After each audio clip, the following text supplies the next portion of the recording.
This is one of the top concerns from any of those tech companies we work with. I think the main thing to bear in mind is that NDA can be signed fairly quickly with Chinese companies, doesn't really protect you at all. Because in China, people, the culture-wise, people do feel obliged to share information with their sometimes customers, friends. So if it's really important to you, the core assets to your company, then you really have to make sure you keep that crown of assets back home. You don't share that then.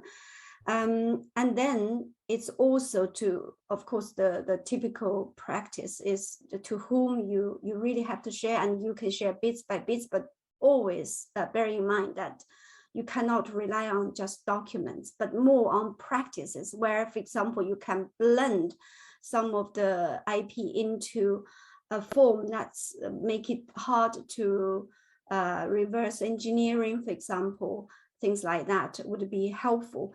But it goes back also to my answer just now to your question, Green, is the important success factor is work with the right partner. So if you work with a reputable partner in China, more likely they would not infringe your IP than if a company who's desperate to try to make money in the short term, they would do more to probably to ignore your IP, but try to maximize their commercial benefit.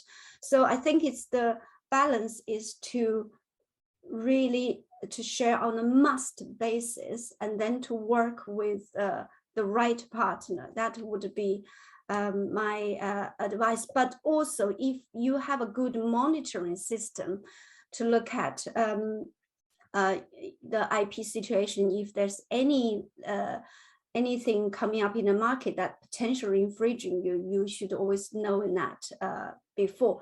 But having said about the do not just trust NDA, you still need to have very good legal protection. For example, if you have office in China doing R&D, you got to make sure every single engineer signs in their employee contract has this non-competition clauses. Most likely it's more like a deterrence than real protection, but having it is better than not having it.